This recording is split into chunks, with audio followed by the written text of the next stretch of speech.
banche, loro hanno prelevato i soldi, però bisogna vedere se dopo mantengono le promesse, perché loro li hanno già prelevati i soldi. Ma c'è una parte a fondo perduto oppure con tassi agevolati? Che cosa hanno? No, ma è già stabilita, che danno l'80%. Questi rimborsano l'80%. Il geometra e l'ingegnere della regione hanno fatto casa per casa, Ecco, ma l'impresa che viene a lavorare, l'impresa che viene a lavorare deve avere una certificazione. Sì, devi certificare tutti i lavori che fai in base al geometra come le geometri in mezzo ogni cosa che fanno viene a vedere viene a vedere lui, che è il geometra della regione. Noi aspettiamo a gennaio, perché a gennaio si sa veramente se li danno questo 80%. Ma gente, vabbè, perché hanno la fortuna, poi ci sono.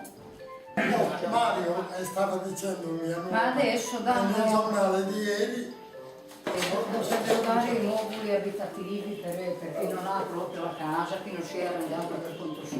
Quanta gente c'è dentro gli alberghi? Non lo so. Ce n'è. So, però mamma mia, sono a tanti. mettere a posto Cavezzo ci vorranno pagare. Anche 20 di anni. Ce ne vuole Vincenzo, doveva venire un po' lì da noi, poi gli ha dato l'appartamento il papà dei bimbi. Io ce li ho notati. Francesco abita dalle parti di mia mamma.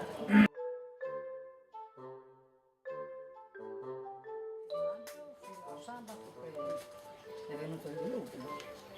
Quindi vi siete goduti l'estate qui, un po' caldo. Si fa come si può. Però visto che vi siete organizzati gli avete potuto. Sì. Anche bene. Sì, noi non siamo andati in Tendopoli o quelle cose lì. No, vi siete organizzati per i fatti vostri.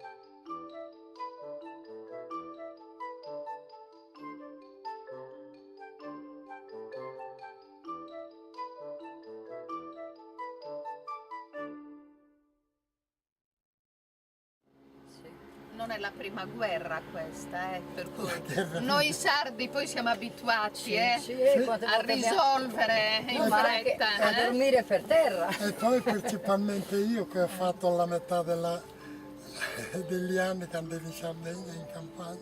Cosa faceva in Sardegna? Faceva l'agricoltore? No, il pastore, no.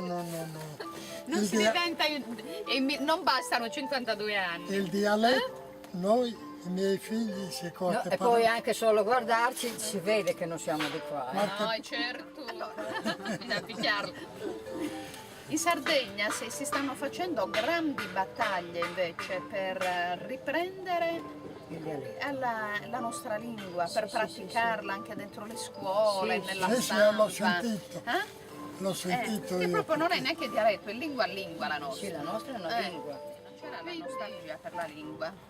Che io? No, ma noi due parliamo voi sempre, parlate sempre in dialetto. Noi parliamo sempre in dialetto. Noi quando siamo soli parliamo in dialetto, non parliamo mica in italiano.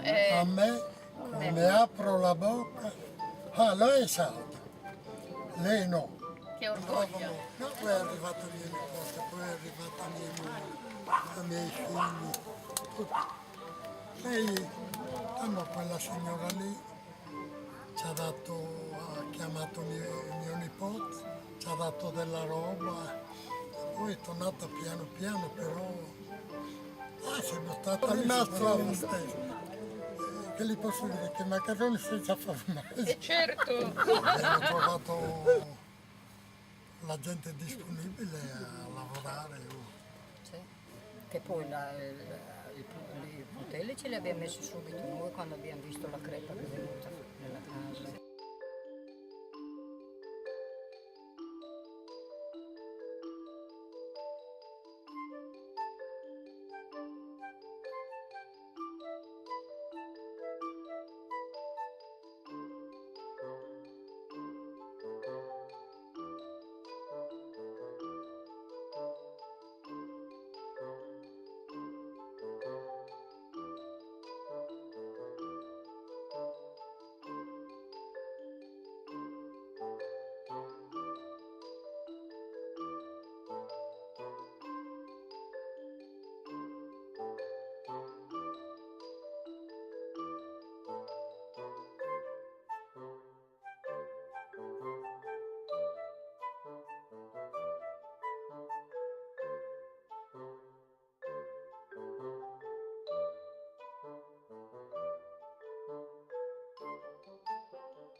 abito a Parma, ho sentito il vostro dramma a distanza, attraverso la terra l'ho sentito.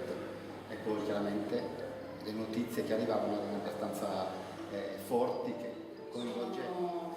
Mi sono preoccupata molto, è quello che in quanto sarda parlo innanzitutto come cittadina sarda, e quello che mi ha fatto preoccupare molto è il silenzio. Abbiamo tutto il polo industriale che praticamente sta esplodendo, abbiamo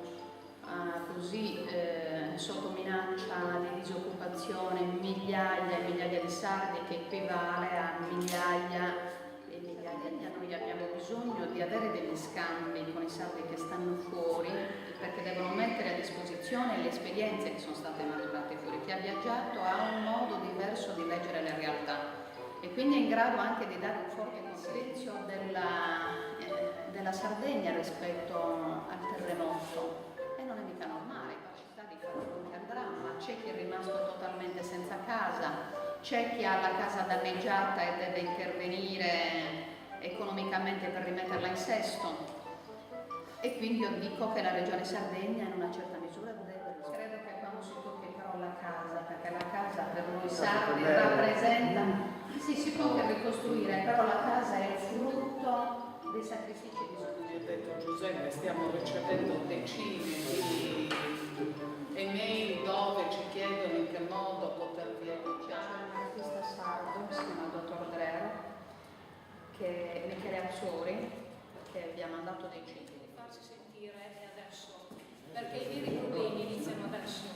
Adesso che l'emergenza è finita, che non se ne parla più alla televisione, che non si è più così in vista, che l'argomento non è più quello di impatto quotidiano, quindi nel momento in cui le luci cominciano a calare tutto si affievolisce, perché nel primo momento di emergenza arrivavano aiuti dappertutto, tutti erano disponibili, tutti chiedevano, tutti davano, tutti portavano.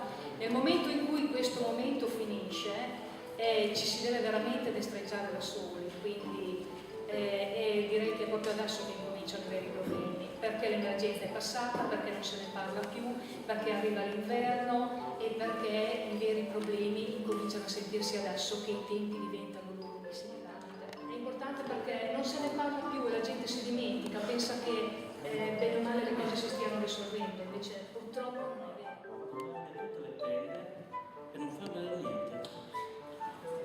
Fatevela la realtà, almeno poi è successo. Poi il primo che l'ha baciato la mano, per fortuna non l'ha messo dentro adesso. Era un pedofilo.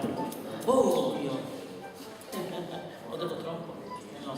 Perché l'hanno messo dentro? Era pedofilo. Si è approfittato di un bimbo. Parlando di ciò che serve, ovviamente è chiaro che serve un po' di tutto. In questo momento venivano in mente i teloni, perché in queste situazioni sono importantissimi. Tutto ciò che è stato danneggiato, che è rimasto scoperto, che ha bisogno di protezione, prima dal caldo e ora dalle piogge e dall'eventuale freddo, neve, gelo che arriverà, ha bisogno di essere riparato in qualche